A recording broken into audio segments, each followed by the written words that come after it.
Okay, let's get this show on the road. Welcome, everyone. My name's Paul Sim, speaking to you from London at home, where we're based at Impatient Health. I'm really excited about today's session. It's been a long time coming. It's called Pharma's Digital Dilemma. As you can see, we're going to be talking about whether or not our industry is just chasing clicks, just focusing on the short term, or perhaps focusing on the bigger long term. And I can see already some of my favorite frequent guests have already got the show on the road by introducing themselves.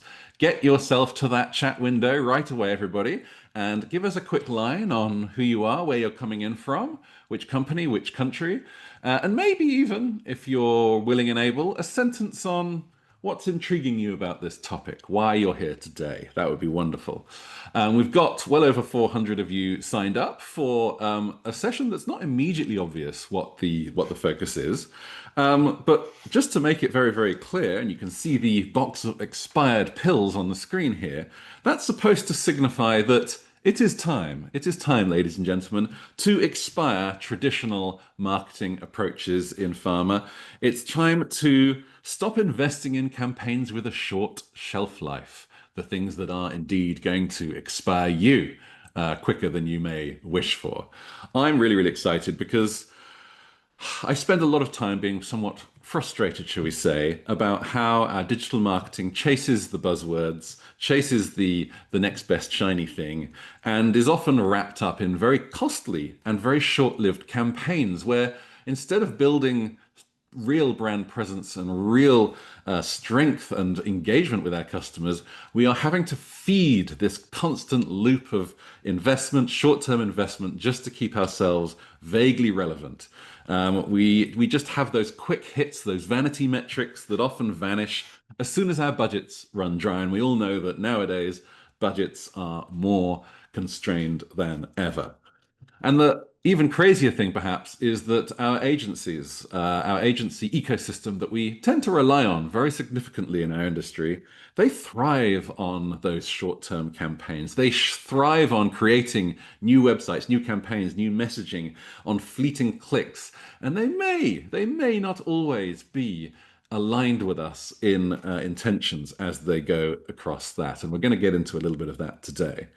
The good news is that it's not just me that's going to be talking here. I'm going to introduce you shortly to some fantastic guests. But before I do, this is going to be a session, everyone, with quite a lot of poll questions. We want to gather some data and some insight today. So I'm actually going to start off, even before my introductions, by throwing up the first poll in front of you. And it's, as you can hopefully see, it'll arrive on your screen in just a second. It's called The State of Today. And it'll help us find out where things are right now as we go about the work that we're doing. So when you see that, please do answer it. It's a two-part question. I'm sure you'll be able to read and go through it yourself. You will notice, though, on the on the first question, I put a little star next to where I say, which best describes your current attitude towards your company's star digital marketing performance? And that's because if you're not from a pharmaceutical company, I want you to try and answer on behalf of your clients here. So what are you seeing across your clients, across the industry? So what do you think people's attitude are? So if you're not from a pharma company, please try and answer it anyway. All right. Okay, I'll leave you to get on with that. I can see that roughly 10% of you, fast people, have already answered. Make sure you consider the answers, right? But all good, all good. Right, panelists. My team insists on putting a picture of myself on this slide. I find it quite frightening, but there you go. There's a picture of me, just in case you didn't know who I was. Here are the more important people for today. This is our panel. So Chema, a great friend, a longtime collaborator, someone who I've admired in our industry for quite some time. I would describe him as a true cross-functional leader. And when I first met him, he was in a pure marketing digital role. As you can see, he's now working on patient experience at Sanofi, working in Dupixent and some of the other key areas that are really rather important for the company. And someone who I consider to be a bit of a digital guru. So really fantastic that you can be here, Chema. We've got Helge, who was at MSD when I first met him a year ago, but has since moved on because I think his ambitions are really quite wide-ranging and quite open. I've been a great admirer of Helge's blog. If you haven't seen some of his writing, then I encourage you to check it out. It's definitely a cut above the usual stuff we see in our industry. And I would describe Helge as a transformation expert as well as a marketing lead, because he's a human-centered design person, and he really understands how we have to move customer needs alongside business goals, and also stop pretending, as he often says, that we're in a B2C industry, because what works in fast-moving consumer goods will not necessarily work here in pharma. There are some very critical differences. Alyssa, you will have seen on probably several stages. She's been absolutely fantastic thought leader of our industry of late. I've only got to know Alyssa very recently, but I'm super glad that I have. I think she's been doing some fantastic work at Teva, based in Amsterdam, of course. Got more than 20 years of experience, not just in pharma, but also consumer health and med tech and digital health. And of course, is another transformation leader. Really, really pleased to have you, Alyssa. So excited I finally managed. Dates kept on clashing before, but we finally made it happen. Tom. Tom is a medical strategy lead and is someone who is a bit of a trailblazer over at performance.io, a company which I would describe as probably the only specialist in actually working at how we work with search engines and increasingly AI LLMs in getting that visibility. And I think that that is something really, really important, as you will see why very, very shortly. He's obviously an expert in helping his clients, pharma clients, unlock the power of search and finding new insights through it. Absolutely fundamental. Thank you, Tom, for being here. Chiara, someone again who I've really enjoyed getting to know of late, because she's doing some really, really interesting things. I'll let her explain what they are.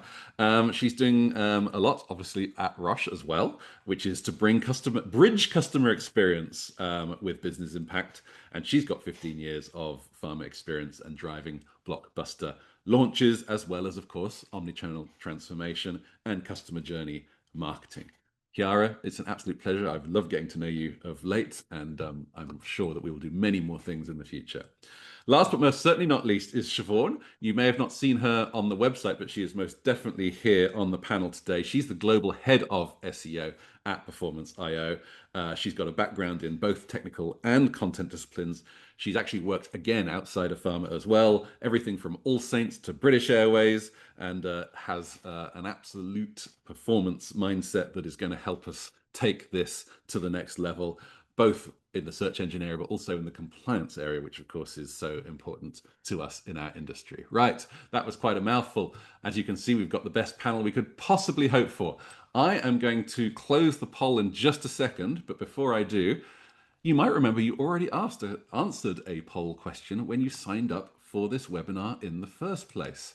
So you might remember that the question was, what's the most frustrating point about external agencies in working with pharma companies? This is an anonymous survey, so I hope we get to the truth.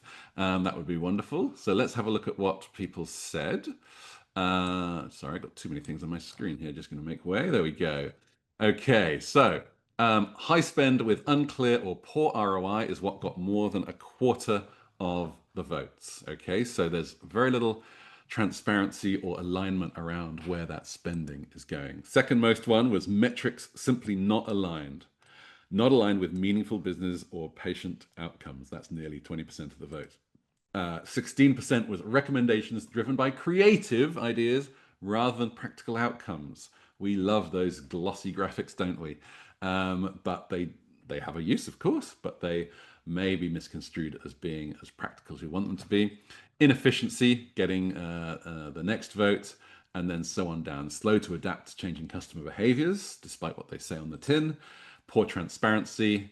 And finally, suspected conflicts of interest, agency self-interest. Okay, so there was another question as well. Which best describes your company's use of SEO in your current digital strategy? So, how prevalent actually is it? Let's see. Biggest one, limited use, seen as tactical rather than strategic. That's more than a quarter of the votes. Again, no surprise there. So I think we've definitely got room for improvement. Partially aggregated, nearly a quarter, but still secondary to paid media. 20% of people saying unsure, we don't know, haven't got a clue, not sure, haven't got clear visibility. 12% mostly outsourced, probably also another way of saying we don't know. 10% would describe it as central to our digital approach, which is a relatively small percentage. And then 7%, it's not even important at all. Right, so as you can see, a fairly mixed bag, and really this conversation is very relevant to, I think, the state of where we are today. Right, I can see that nearly everybody has done that poll. Let's end it and share the results of this latest one. And you should see it appear on your screen in just a second. Zoom is getting slower and slower by the day for some bizarre reason, not sure why. Well, I can see the results, and you might not be able to yet, but I can see that we've got an almost perfect normal distribution on this first question. Neutral and average performance being the winning margin with nearly half of all votes, only 5% saying very satisfied and 8% saying frustrated. Second question, what's the biggest internal barrier? Well, it's actually limited understanding and lack of resources that take the two top spots, 26 and 28% respectively. Everything else a little bit further behind, but poor strategic alignment at 18%. Okay. Right. Well, I think we've definitely established that we've got more work to do. I will, of course, be doing more polls and quizzes throughout, as I said before, but I'm going to get rid of my slides. I'm going to ask the panel to now turn on the cameras, show us the beautiful smiling faces. Hopefully no one's fallen asleep just yet. I can see that the chat window has been populated by everyone saying hello. I can also see that a few people are sending their messages just to hosts and panelists, which is lovely for me, but not very good for everybody else. So please do change that little blue drop-down box to everyone and keep it on there for as long as you can. One final thing to say is that, yes, we are recording, and these panelists today are not necessarily speaking on their company's behalf, but very much on their own personal views. So please bear that in mind. Thank you. So panel, looking beautiful, as I said before, appreciate you all being here. I do want to start off with the challenge. Why our digital marketing prowess is, as you saw from the poll, neutral in the most regard. Why, after all this time, you know, the pandemic, now it's well over 5 years since the anniversary of the lockdown. So we've been in a digital only position 5 whole years ago. Why do you think we're not as far ahead as we should be? Why do you think we're not building the capability and the strength to have our own confidence and capability at a higher level? Let's just start there. Who wants to go first? Well, I'm happy to go first. Go for it, yeah. It's tempting because you're talking about the pandemic. And so just after the pandemic, we went to the physical engagement one more time. So investments also have shifted again towards physical engagement, which is absolutely important also for omnichannel engagement. In my opinion, we are not yet there in terms of omnichannel strategy. There is also a lack of dynamic customer centricity. We are very static also in our narratives and messaging. And there is sometimes a lack of focus in the messaging to deliver to our digital channels. Again, the personalization is not yet there, data-driven strategy. I'm very optimistic this is all coming. We're all driving this. However, we are still slow into getting where we want, even though we know what we have to do. And that's a very big progress, in my opinion. And then again, looking at some narratives and messaging, sometimes I've also seen prioritized countries and brand narratives colliding, right? So there's a lack sometimes of focus. And that's all from me. So maybe I pass it to Alyssa or somebody else here. Yeah, happy to jump in, Kira. I think one thing I'll tease out from what you mentioned was the customer centricity topic. And I think what I've observed is we've lost the marketing fundamentals. And we know, looking cross industry, that organizations that focus on the marketing fundamentals and have those in place are higher performing organizations versus those that don't. So it does connect to revenue to get that strategy right, because digital marketing stems from all of the brand strategy choices that we make from upstream to downstream. And as part of that, we've outsourced a lot of our strategic thinking in pharma to consultants and to agencies. And so we need to regain that clarity on strategy and owning our consumer, our customer deeply, and understanding our business in order to further direct our downstream investments like digital marketing. So we've over outsourced, have we, Alyssa? Is that right? Yes, I think we've pushed too far to performance marketing, and that is actually a cross industry issue. But certainly we're talking pharma here, and it's happening here. And I think other industries are starting to right size that investment in long and short term brand building. And that's what I think that's what we should be looking at here in pharma. I'd like to point out that Alyssa's Teva, a traditionally generic company, and she's the one saying that we need to do better brand building, which is notable. Can I jump in quickly here? Because please. When you mentioned the pandemic, and also Chiara, when you mentioned the lack of customer centricity, I think if we look at how the industry was before the pandemic, it's not very different from what it is right now. In the past, the whole marketing model of the industry started with armies of sales reps visiting a doctor, right? And then bringing all the details about the brand, which is basically what we call it detailing. And now I think the shift in the pandemic was, how do we do that to in a digital world? And in my opinion, this makes us treat the HCPs or the customers in general as mercenaries, because we're just looking at them as like a tool that is going to help us achieve that objective of, okay, here are the details, you prescribe, and without like actually taking that step back and say, okay, what is it going to make you, what do you need as a customer, as my customer, what are your preferences, and then build that relationship based on that. And I think this is why we haven't changed, and why marketing is still expensive, as you were, and inefficient. Let me add to Chema's point there. So I think it's what we always did was like follow the money. Like if something is happening, like why is it happening? And then you follow that kind of sand down the road. And the thing about pharma is it's immensely complex. But what we kind of could find is that pharma is kind of too customer centric. And that sounds silly, but to Chema's point, like literally a customer is a human with a wallet attached to it. And we don't have those in pharma. We have these payers, we have policymakers, we have physicians, we have nurses, we have patients.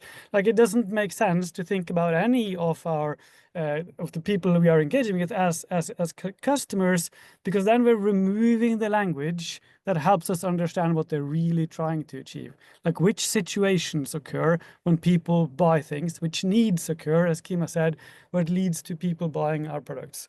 And to me, this comes back all the way down to the data, because we don't really have customer insights.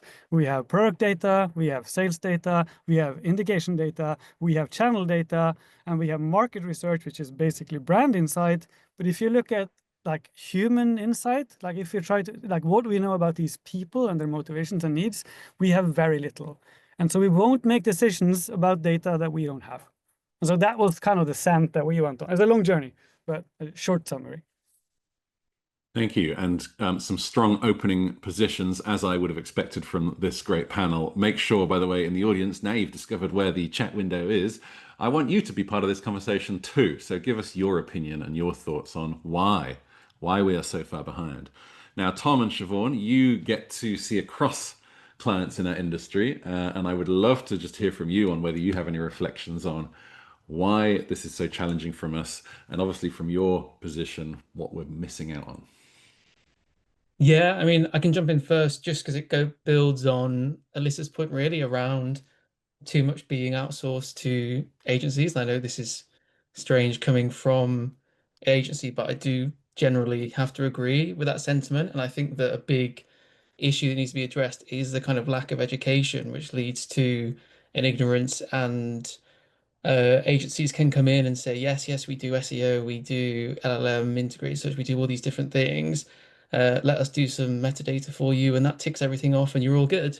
And because there's not enough education within pharma of what SEO is and these other areas are, then a lot of clients will say, okay, great, we're all sorted. So seeing that first poll where there's a lack of understanding of how much SEO is being done or what it means or whether it's useful is a shame to see and something we hope to fix, because educating and empowering people within pharma, I think, is key to really make a change in these areas.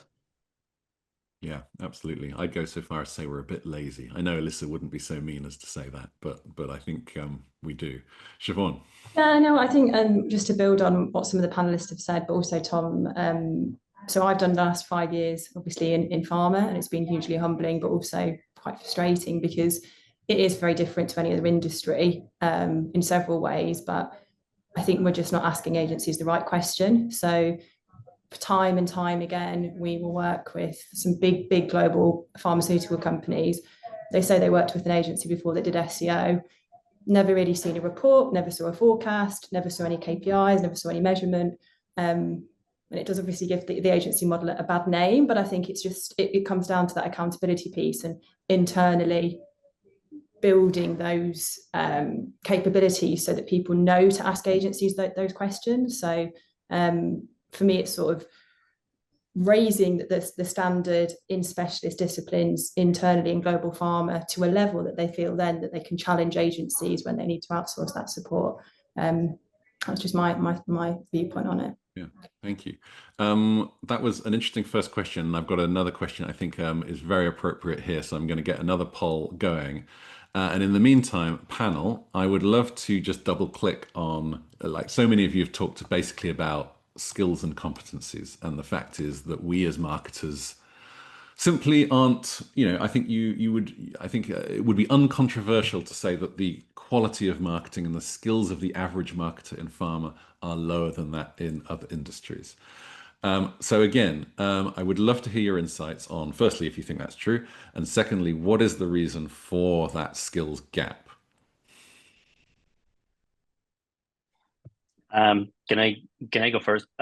This is because I was very interested on the building back on the vanity metrics. To me, this is all back to what are we measuring? Because ultimately, you as a marketeer, right? So you get a lot of data, like some people have been mentioning in the chat. You need to present it to your senior management, and then the first question they're going to ask you is, "Oh, you got that open rate. What is the industry benchmark? Are you above or below?" And that's the conversation is about that. So if you know that that's happening, that's that group thinking happening that you're going to be facing, then you need to brief your agency to go into that direction, and that's what's prompting you to.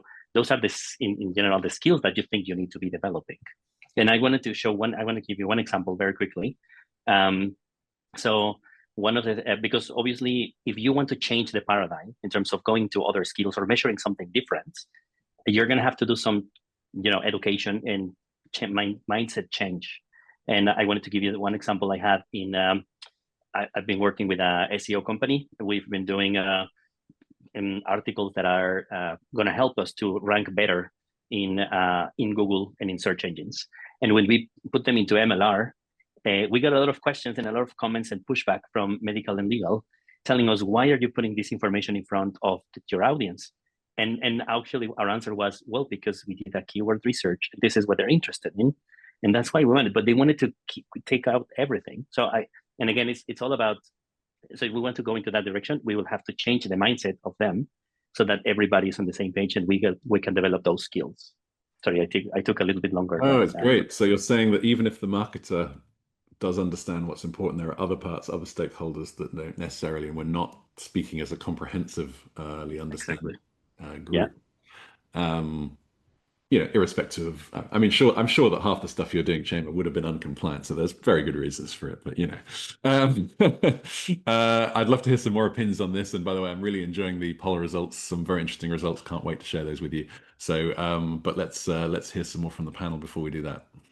Happy to weigh in on this one as well. So I'd say, we have to be honest about each industry and the fact that certain industries are led by certain functions, and it's not always the same function. So in fast-moving consumer goods, it's led by marketing. Brand is the center of everything. And in pharma, that's not the case, right? We're really R&D-led, product-led organizations, and that's the leading attribute that we're focused on. And I think that's been at the expense of marketing skills, right? We're not pushed to be as innovative in marketing and commercial as we are on the R&D side. So I think we need to regain some of that. I think part of it too is we need to be speaking the language of business and P&L and not getting only into the weeds of some of these leading indicators that we're measuring with digital, but we need to talk about the bigger picture and how it connects back to driving behavior change and contributing to the P&L. Okay, more. Chiara. Yes, thank you. So I want to just be on our side and say, yes, we don't do direct marketing. This doesn't mean that we do less or worse. We actually are building a strong brand influence. And this is the topic also for today, right? Rather than quick clicks. And this is where we have to work towards. And everything else is, in my opinion, just a way to challenge ourselves further into it, moving also in a very strictly regulated environment with our constraints. But we have creative minds to put in use in marketing and for pharma to be strong influencers towards the industry, healthcare providers and patients. So I have a little bit of a disruptive view on this. I don't think we are less or behind. I love that disruption is positivity now. That's great to hear. Sorry, Helge, you look like you're about to say something very quickly. I was reflecting and if I actually remembered the question. Okay, don't worry. Well, look, I have a point of view. So I think we have like too much technical competence and too little understanding of what makes humans make decisions.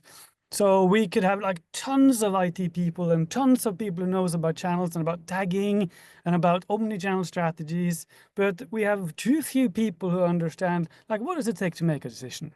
What is the complexity of going from I don't want to use that drug, I don't understand that indication, to actually being motivated to make a decision to start using that drug and knowing the monitoring? So I think the industry is, I think there's an opportunity to improve kind of the soft skills, like the soft talent skills, while I think it is very good, I think very good at hiring the technical and the digital knowledge.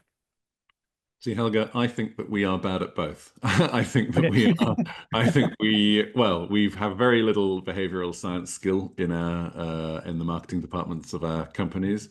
But I also think that we are not at the cutting edge of what's possible on the technical side either. And as a result, we don't know what we don't know. And perhaps the juxtaposition of this is this topic that I do want to spend a little time on today, and that's search engine optimization. My opinion, it's overlooked and it's fundamental, and it's also the first step for so many of our patients in HCP. So I'm going to ask Tom in a second to share slides, but just before you do that, in fact, you can get them up and ready if you like, but I'm going to end this poll and share the results of that before I hand over to you. The delay from Zoom is killing me. I'm sorry, guys. Let's get the results up in front of you. First question was, have you asked your customers, and sorry, Helge, for using the word customers, HCPs and patients directly what value they receive from your marketing activities? Only 20% of people saying regularly. That is lower than I expected. And by the way, Helge, it was you that inspired that question. So I don't know whether you're happy or unhappy with what you're seeing there. Next one is very interesting. I don't know whether to be happy at the fact that when I ask, do you believe that the value received by HCPs has increased over the last 5 years? 40% of people say very little movement, but only 4% of people saying it's got worse. I thought that you would get more people saying it would get worse, and I thought you'd get less people saying very little movement. So don't know if I'm happy or sad about that one. And then the final part, do you feel your current metrics incentivize short term? Well over half of you say yes, strongly biased towards short term results, and only 4% on long term. I think that's very revealing indeed. Tom, over to you. You might be able to reflect on some of that in the next few minutes. Yeah, of course. I think I'm a. It's Siobhan first. No, you're absolutely fine. I'm kicking off. So, I want to just take time to go over this statement really, because it's touching on a few of the themes, and certainly the polls have been quite revealing. But time and time again, we hear that I've been doing SEO for years. I'm working with another agency on it, and we then kindly partner with said brand or client, as we are an agency. No traffic, it's not, no users are being able to find the website. The agency have neglected to do an SEO, they haven't shared visibility, all the core themes we were talking about before. SEO might be done by a bit of a name drop, but an Accenture, not a well-known specialist SEO vendor. Obviously, it's a big consultancy group. So I guess what happens here is it puts a bad light on SEO in the industry. So consistently, the message is we've been doing SEO, but nothing's happening, and we're not seeing the value. That's because it's not done right, and I think that is because the wrong agencies are doing it, or they are doing it around some paid media where there may be a vested interest for the organic side not to do well, because they get higher commission on the paid side. And then another core trend we see a lot in the pharmaceutical industry is website whack-a-mole. So there's a different website for every single brand in every single market. We'll try and find them, another one will pop up. It's honestly like the game where you're trying to hit everything. And in terms of driving efficiencies, it's then more content, more creative, keeping those websites live, the hosting, the tech, all of these websites competing against each other, when ultimately you could have one website working with all the content hosted on the same area, able to be found, don't need to put loads of paid media in order to actually establish that users are trying to find it. So I often say panic paid media. So ideally we should be creating content with data right at the forefront, as Helge was saying, make sure that it's naturally found. We don't have to rely on paid media so heavily. And then the results will pay dividend. So I don't know if we want to reflect on that for a minute, but it's just, there's a lot tied up in there, but they're just the core things that we see time and time again. I thought what would be useful, so we live and breathe this every day. I've been doing this for 15 years, but when we talk about organic and SEO, what that is, so essentially search engine optimization, it's the non-paid stuff. Is this not something we want everyone to be doing? We want patients, HCP caregivers to be finding our content. I think what's been quite revealing, but also validating it in the polls, is that they're not. And then ultimately then we're having to throw money at paid media in order to try and drive these results and drive that engagement, which is quite different to anything I've ever seen in different industries. I've worked in insurance, e-com, finance, and yeah, I think there does need to be a change and a bit more accountability, particularly on the performance side of things. So what I will do is just hand over to Tom. I think he's just going to give us a few examples of when SEO is done right, when actually the data-driven insights are brought in at the beginning, and then we can showcase also why it's important and the results off the back of that. Great, thanks, Siobhan. So yeah, really here the point is just show this is the typical landscape that we see. You know, you have your brand searches start picking up just kind of beyond brand launch as awareness grows and people are more interested. You've obviously always got kind of therapy area related searches going along, because doctors and patients are always searching for information on symptoms, understanding the science behind your disease, etc. So those searches are always kind of there to play with. But more often than not, this is where pharma companies tend to engage us and tend to start thinking about SEO. Your brand site's already launched, you're not getting the traffic you expect. You hear SEO as an option and you think that, oh, that might be the solution just to get a quick bit of traffic and get the metrics that you need. But unfortunately, this really is too late to start thinking about it, because your website structure is unoptimized. Your content strategy has been developed without considering what people are searching for. You've already got a 12-month editorial plan developed and kind of signed off with an agency, so you're already locked in with that, and it's a very, very difficult and potentially expensive situation to unpick. Sometimes we see engagement here, you know, a client wants to make sure their brand site's set up right. This is great. That means we can get in a bit earlier and do the right things even before launch. But at this point, you're still really missing out on those therapy area related searches. Really, this is where the strategy needs to start. It's taking a look even, you know, 2, 3, 4 years pre-launch, leveraging that data of what doctors, caregivers, patients are searching for on a daily basis. You know, they're telling you what they need in terms of the unmet need in their space, the questions they want answering, the resources that they want. And it's this kind of data that needs to not just, you know, an advisory board or a panel, but actually look at the hundreds of thousands of searches every day and use that to influence your lexicon, influence your content plan, and then make sure that your sites are set up for success from the start. And then you'll end up with a lot more consistent, engaged traffic than just having to rely on paid whenever you need to show a nice graph of some engagement to people within the team. And just an example of kind of how it looks when this is done right. This is an example of a kind of global HCP disease state website where it did get in early and kind of implement this strategy from the off, being part of the launch meeting, being able to provide those insights even before we started kind of thinking about the website. The result was, in terms of kind of organic sessions and engagement, we ended up in the thousands, which is staggering when you then consider the client's benchmark for those kind of sites. And actually the majority of their sites were getting about 50 organic visits per month. And I think they were kind of happy with that because they didn't really know that there was this huge potential. And just from that kind of more commercial angle, it's a separate situation where we supported a UK brand site, and just at the start you look at the difference between organic and paid traffic that's being directed to that site. In the first year you've got 22% organic, 78% paid, and then over the course of those 3 years, as you're focusing on that long-term strategy, you basically see that flip. We go from 22% organic to actually 80% of the traffic going to that site coming from organic search. And that client procurement team did analysis on the kind of cost breakdown of the investment that they put into organic versus paid. And the results speak for themselves in terms of cost per visit through organic was £8 versus 300 for every visit from their paid channels.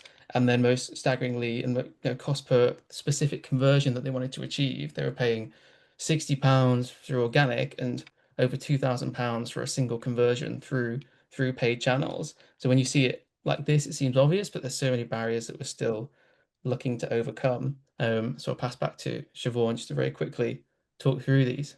Yeah, no, thank you so much, Tom. So hopefully that kind of shows an example in the live, and also just what we're seeing a lot in terms of the missed opportunity within the search landscape.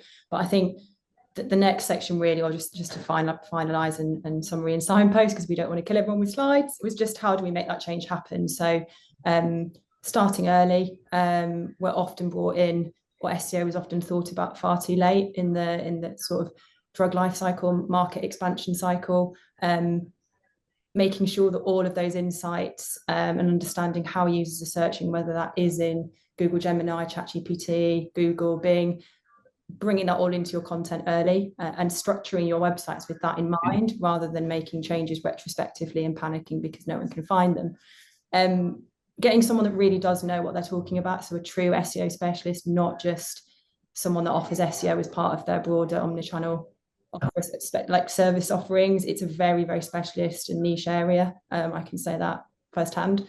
Upskilling your team. So it's not that we expect SEO champions or SEO evangelists in every global pharma company. It's very specialist, but certainly making sure that they feel empowered to ask the right questions, challenge their agencies, hold their agencies accountable.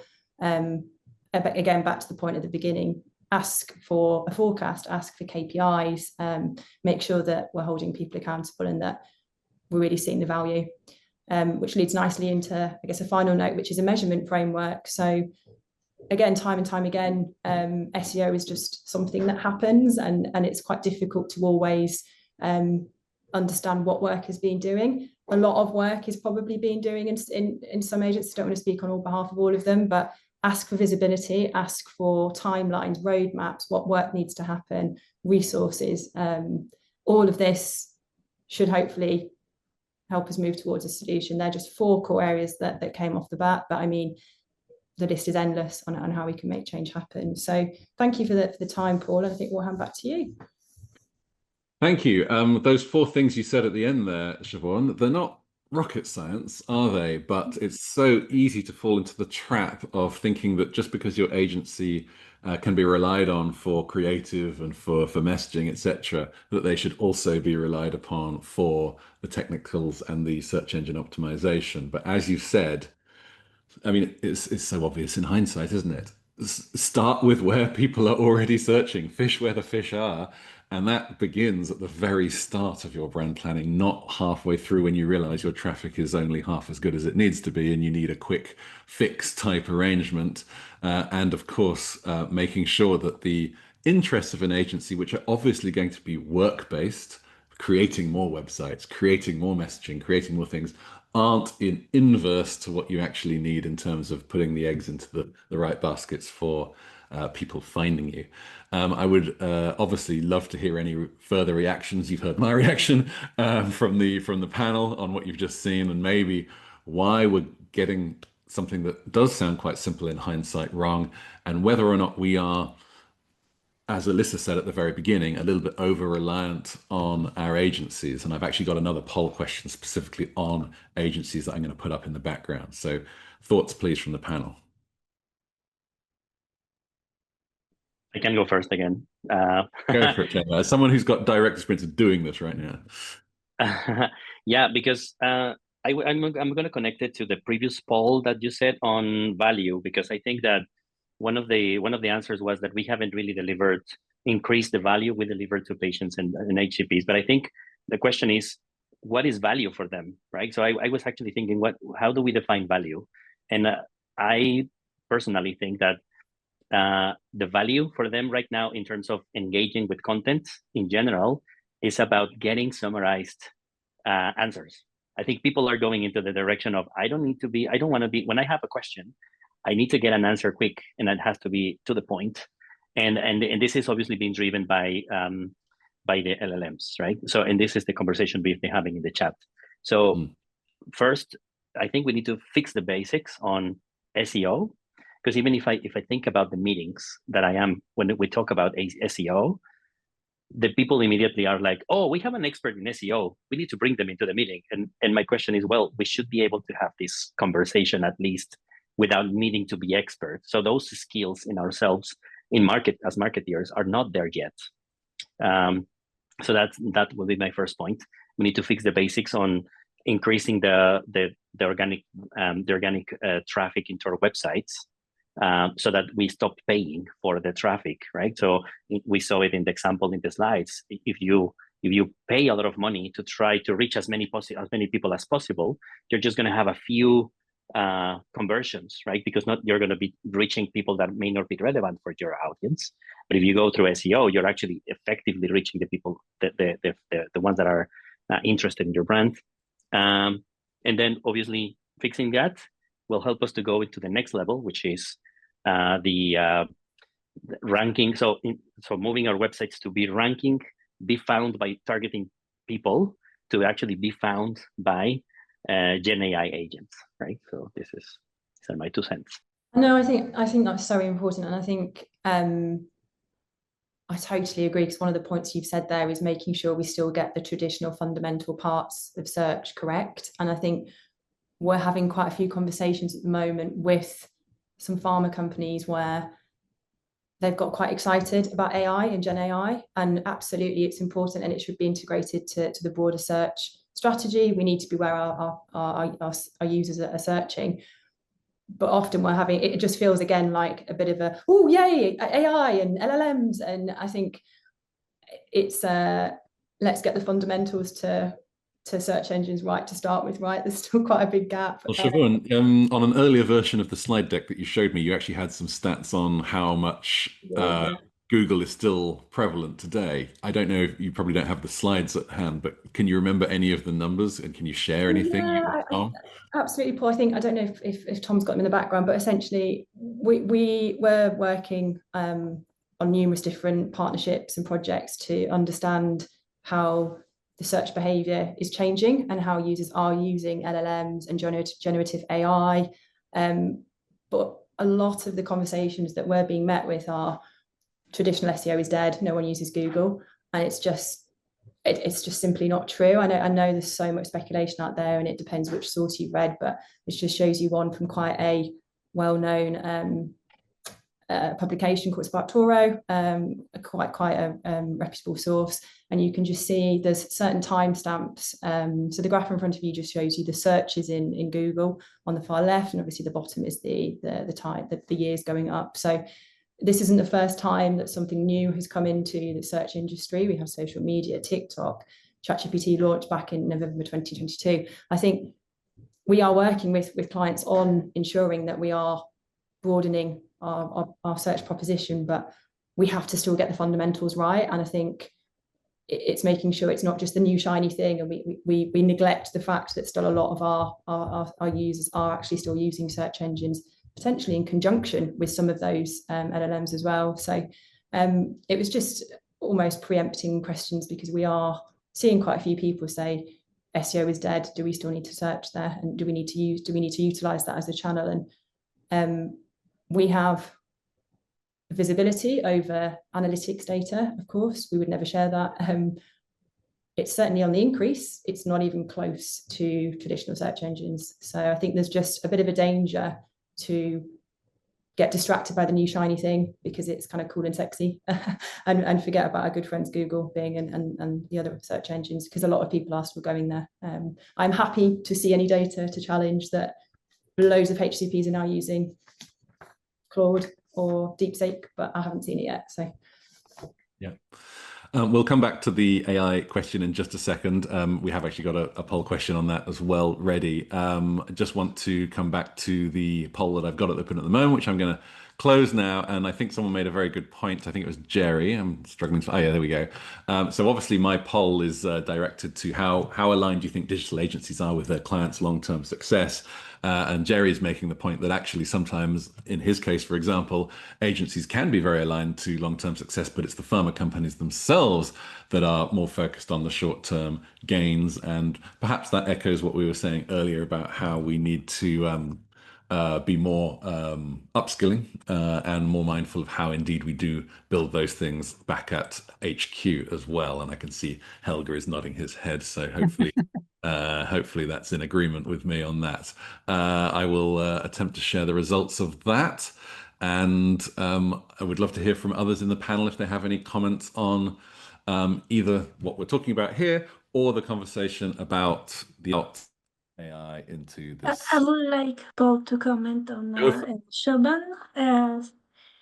Actually, I believe traditional SEO is still very, very relevant, also with the shiny new object, AI. In fact, the large language models are actually basing their responses on websites that are very well optimized. And so traditional organic SEO is very important. And also it's the way to work on a large language model optimization itself. So work on your website and do a good SEO, but do also good relevant content, of course. And then again, going back to omnichannel strategy, that's also a technical and also organic way to again raise the relevance. So let's bring it back into the discussion.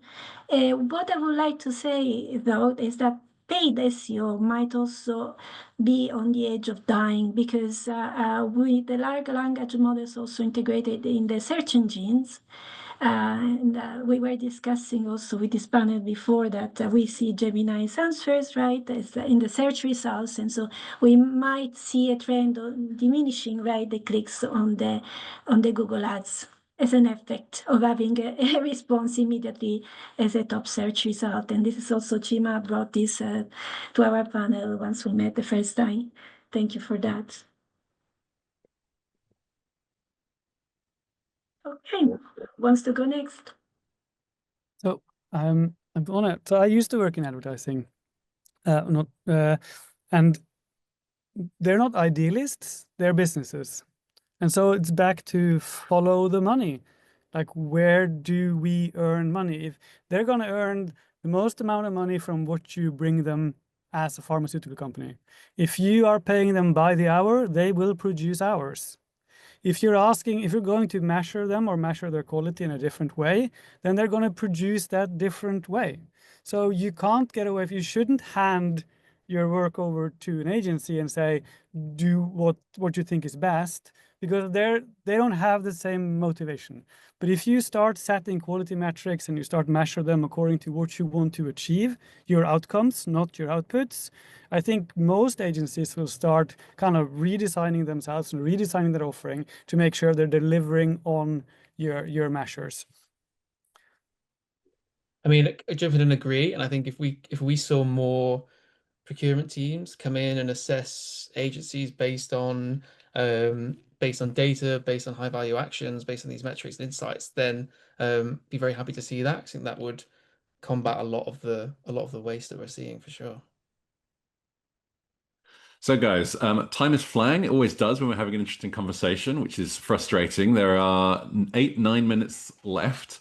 I want to focus the remainder of the conversation on critical actions that we need to take as an industry right now. We already heard Tom and Siobhan's 4 recommended points that they needed to think about when moving forward. I would love to hear from others of you on how indeed we go ahead.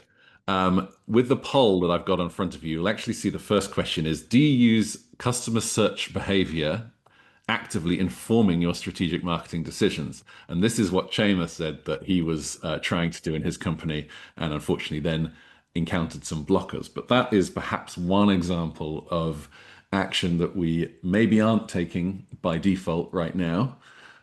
Using that as a determinant of our marketing direction and our messaging going forward that we could take forward. So that's maybe my suggestion. I would love to hear from the others of you. If you were CEO for the day and you could change anything in your companies, what would you change in this area? What would you do? What would you insist on as in your new authority that we did better? I go first. Go on, Gary, you're enjoying being CEO, I can see. Yes. Bringing the AI insights intelligence, it can actually bring out also the right relevant content out of those dynamic insights, and always relevant, right? Let AI do the right work in marketing and sales processes. Also build a content that is emotionally bonding with the customer. So Helge was always pointing to that. We don't know the people enough. We know customers, but we don't know the people, what they want, what experience they really want as persons. So let's bring back also the humanity we need to win the heart of our customers. And yes, that's for me the most important value we can bring forward, and this will deliver business impact. Be human in a world of AI. I love it. I would suggest that we rethink what strategy really is. I've seen a lot of strategies that are so vague. So I used to be in advertising. I used to build stuff based on people's strategies. And I see a lot of strategies that are so vague, so imprecise, so foggy. They're so high level. They're not vague, but they're so high level that if you give it to someone who's going to build execution, like they have no idea what they're doing. So we have to break the strategy down so that it becomes much more tangible and much more measurable. And then measuring engagements and then measuring sales, that is a leap of faith that I don't think anyone should be making. You can break down the chain of events from engagement to business value in 3 or 4 steps and make them measurable, and you can start holding your agency and yourself accountable to both a better strategy and also a chain of measurement towards business results. Thank you, Helge. And before we go to the next person, I've just stopped that last poll and sharing the results. If you want to have a look at that, they should be on your screen now. Alyssa, maybe. Chema, maybe. Yeah, happy to jump in. I think brilliant points, I think, from Kira and Helge on this topic. And I think there's a combination of both, right? So we think about the main topic for today is SEO. We're talking a lot about LLMs and the shift in behavior, but it does go back to what is your actual patient consumer HCP doing in their journey? And maybe they're more apt to be switching to the LLMs, and maybe other personas and segments are not. But I think it goes back to who they are that you're targeting, not the general stats, which we are seeing. And I have seen a stat actually that 50% of HCPs are using AI on their own. Not solely, right? Not replacement, but again, we have to look at the fundamentals and what's coming next. And that depends on who your consumer is. And when I say consumer, I mean any human that we're trying to reach out to. And part of that also is having the critical thinking skills, as Helge just mentioned, and that strategic brand marketing and reclaiming some of those fundamentals to make sure that we don't have generic strategies and we're copying our brand plans from year on year and not giving our agencies rich insight or laser focused objectives for them to ideate and come up with fresh new ideas and to strengthen those partnerships. Ultimately, we're all trying to create customer value. So I think all of those things are connected with regards to the fundamentals, the customer centricity, and also empowering customer value and better partnerships with our agencies. Very smart indeed. Thank you, Alyssa. I really appreciate that. Chema, you're up. Yeah. I would change I would change a lot of things, but I think if I wanted to start somewhere, I would start with changing the basics, right? Like I was mentioning. So if we change first to say, we don't need to pay for all the traffic to come to our websites all the time, then because we are trying, because exactly what I was saying. So we're just trying to reach as many people to get a few conversions. So if we change that basic and say, let's look at how the HCPs, patients, consumers are behaving, what is value to them, what kind of content they're searching for, and then we improve those basics from the very beginning when we create a website, on when we are trying to optimize our website, then all the rest is going to fall towards that objective. And we are finally going to go away from vanity metrics. That is something that I have been fighting, as you were mentioning in the beginning. I've been fighting against them for a few years. The good fight. Thank you, Chema.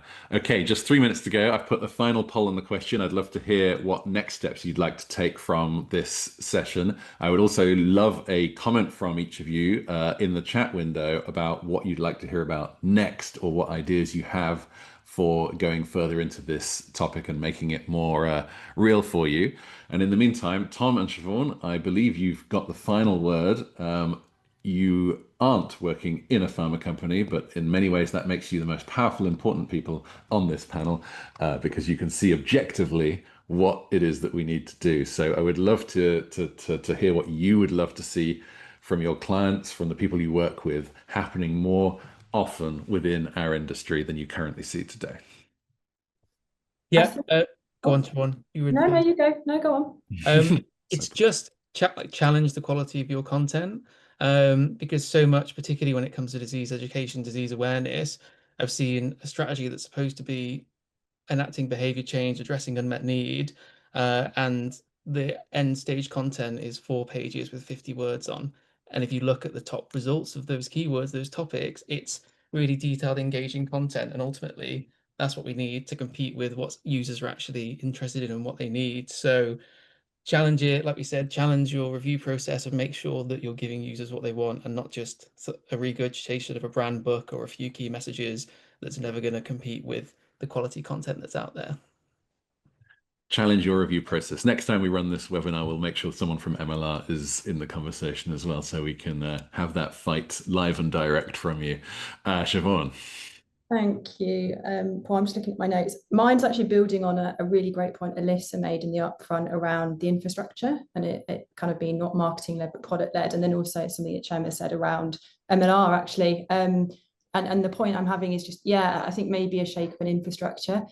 A lot of the time there are really great innovative ideas, I think, in digital pharma, but then compliance comes in and compliance gets the final say, and compliance say we can't do this. And we've spoken to many compliance teams and we've said you can do it because we did it over here with another agency and another client.